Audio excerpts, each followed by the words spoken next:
Aku bukan siapa-siapa. Tapi aku adalah segalanya. Itu sudah terjadi dalam setiap masa. Dan itu akan terus sampai selamanya.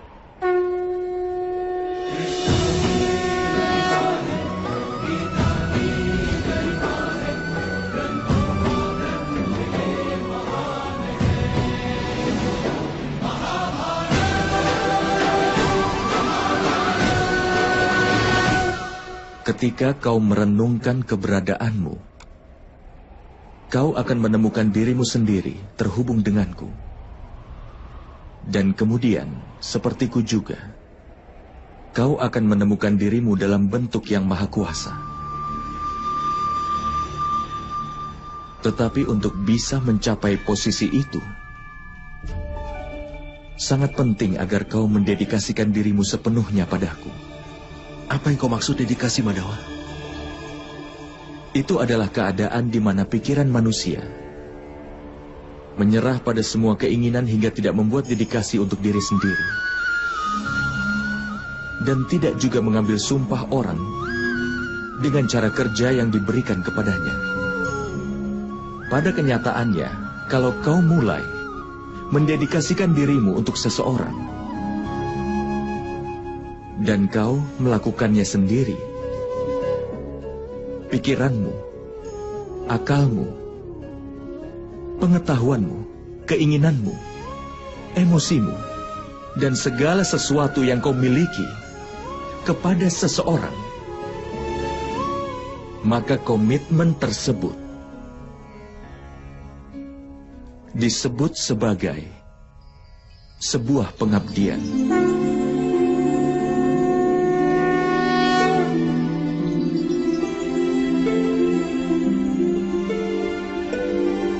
Seorang istri berkomitmen untuk suaminya. Prajurit berkomitmen pada panglima pasukannya. Sementara murid berbakti pada gurunya. Semua bentuk pengabdian itu apakah sama? Bukankah semua itu untuk mencapai yang maha kuasa? Tidak, Partha. Ketika seseorang berbakti untuk sesuatu, ataupun untuk seseorang, itu tergantung acuannya. Dia tidak meninggalkan ruang untuk keraguan atau pertanyaan pengabdian terhadap seseorang. Yang jahat bisa membuat orang menjadi memfitnah.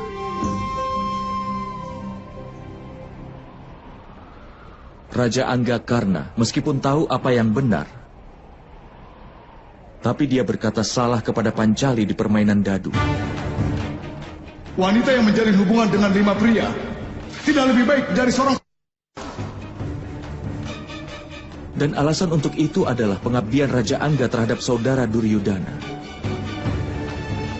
Hukumannya adalah dengan mendapatkan perang ini. Apakah begitu menurutmu? Itu semua adalah karena kesetiaannya kepada orang yang jahat. Karena itulah perlu untuk mendedikasikan diri pada apa yang benar, yang membuat manusia menjadi benar. Hanya penjahat yang dibelenggu dengan rantai yang terbuat dari besi. Lampu candi diikat oleh rantai yang terbuat dari kuningan. Kemudian juga ada rantai emas yang melingkar di leher kita sebagai sebuah hiasan. Kesetiaan terhadap suami, terhadap guru dan teman, itu hanya beberapa bentuk kesetiaan, Partha. Tapi yang disebut kesetiaan sejati adalah kesetiaanmu terhadap yang kuasa.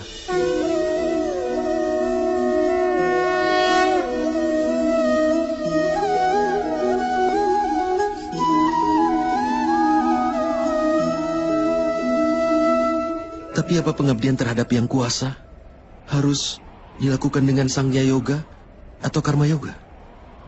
Karena Sangkya Yoga, manusia tahu bahwa mereka hanyalah jiwa. Dan karena Karma Yoga, mereka bisa membebaskan diri dari ikatannya.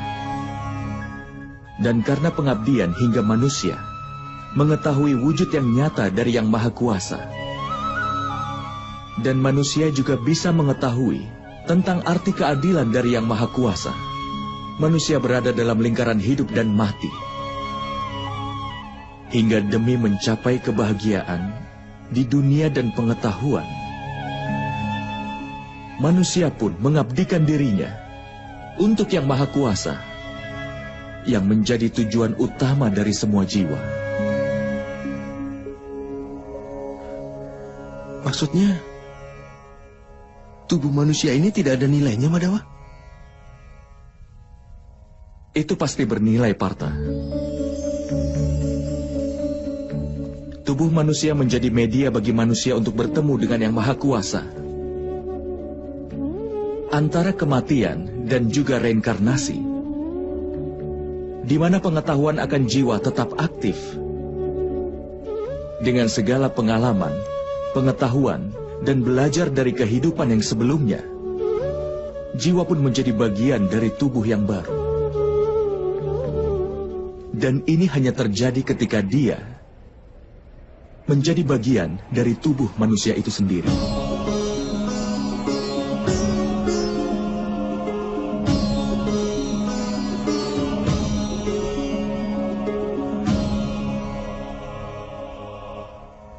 Tapi Madawa, dengan membunuh orang-orang yang hadir di sini, apakah kita tidak menghancurkan kesempatan untuk menyelamatkan mereka?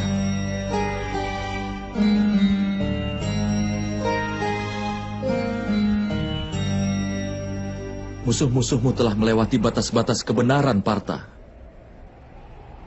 Kejahatan telah menjadi sifat kedua mereka. Keselamatan bagi mereka tidaklah mungkin.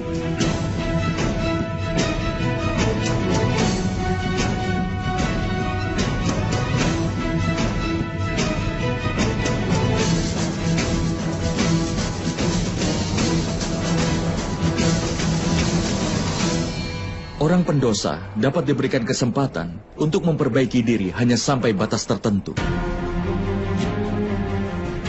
Aku pernah menghukum Sisupala, tapi itu memang perlu untuk menghukumnya. Jika kita membiarkan orang berdosa untuk terus melakukan dosa, maka dia akan semakin banyak menurunkan lebih banyak lagi kejahatan dan dosa-dosanya.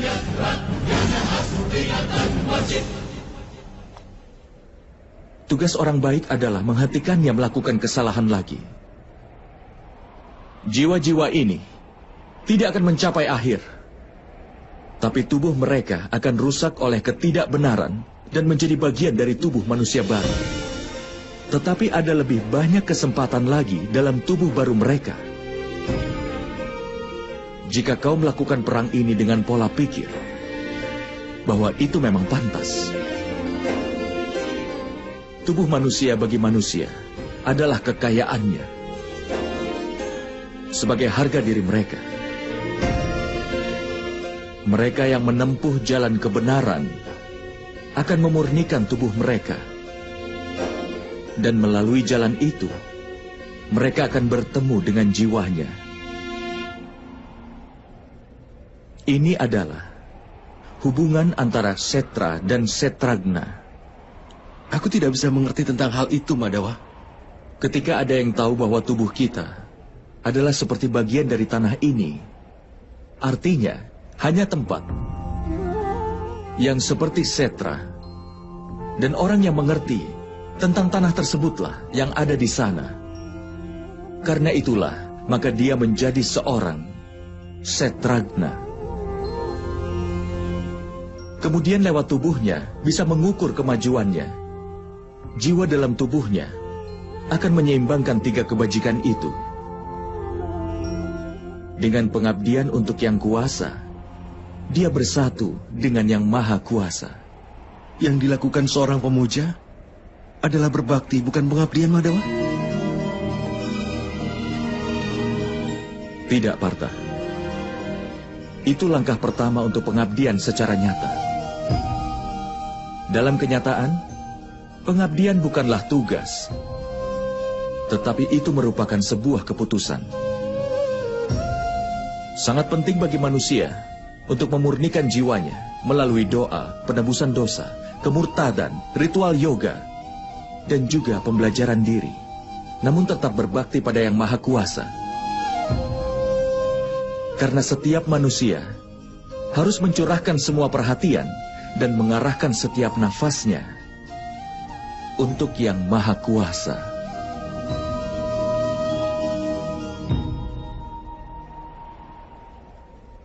Jika pengabdian adalah keputusan, lalu apa pentingnya berdoa, penebusan dosa, dan hal semacamnya?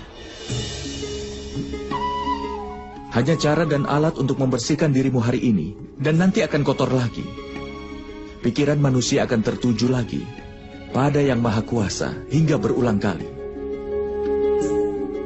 Karena itulah perlu untuk berdoa, penebusan dosa, pembelajaran diri, dan yang lainnya, supaya kau selalu ingat setiap waktu bahwa hidupmu adalah pengabdian untuk Yang Maha Kuasa. Tidak penting bagian sungai mana yang kau selami. Yang penting adalah bahwa kau bisa menyelam. Hanya ada satu dedikasi dari Bhakti Yoga, bahwa dengan menyerahkan kehidupannya ke Yang Maha Kuasa, manusia harus meneruskan pengabdiannya untuk Yang Maha Kuasa agar dia bisa menjaga kebaikan dalam hidupnya. Lalu apakah kebajikan dan kebaikan itu, Madawa? Tanpa alasan, demi kepentingan diri melakukan kekerasan adalah dosa.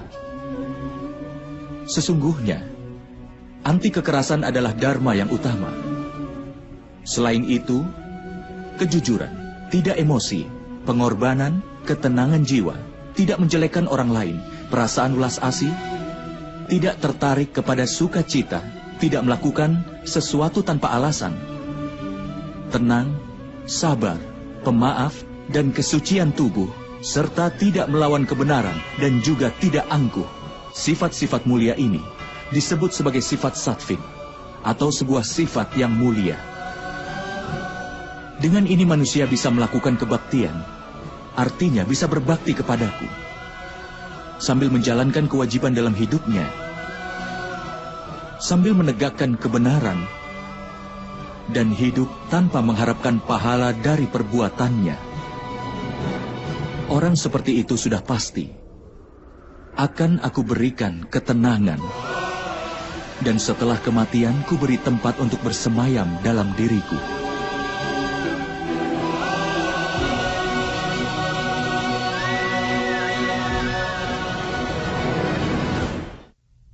Seperti apakah wujudmu, Madawa? Melalui media Sangya Yoga, aku harus tahu bahwa aku punya jiwa. Aku abadi dan berada dalam tubuh yang fana ini hanya untuk sementara waktu.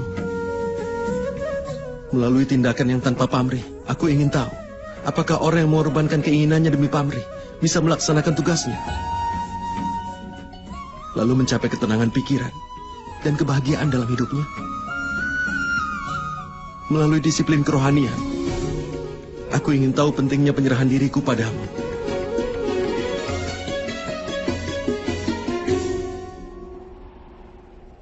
Tapi Madawa, kau pernah mengatakan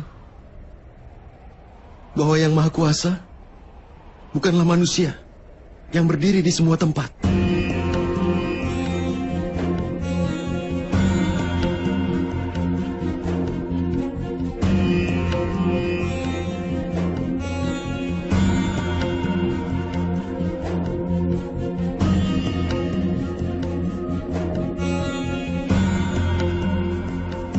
Tapi aku masih melihat manusia yang ada di sini hanya manusia, Madawa.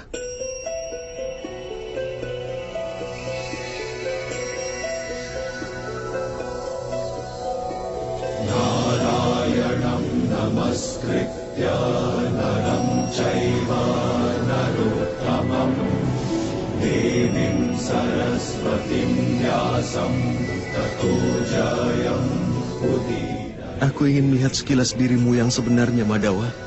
Narayanam namaskritya Kekuatan, kemasyuran, pengetahuan yang penuh kemewahan, wujud yang kuasa. Aku sangat ingin melihatnya, Madara. Tunjukkanlah wujudmu yang sebenarnya padaku, Madawa. Hancurkan semua keraguan-raguanku.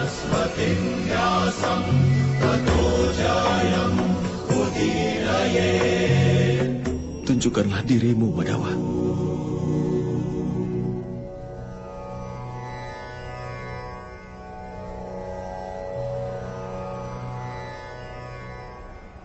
Lihatlah Partha.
Dari pengetahuan akan yang kuasa, sampai perbuatan tanpa pamrih, dari perbuatan tanpa pamrih sampai pada kerohanian. Lihatlah wujud tertinggiku sebagai pengetahuan yang sebenarnya, Arjuna.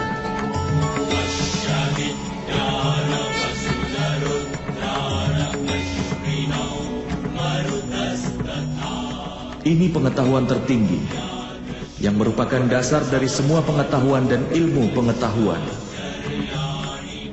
Pengetahuan ini memberikan keselamatan. Bahkan para dewa pun tidak bisa melihat wujud ini dengan mudah, seperti yang sudah kutunjukkan padamu, Arjuna.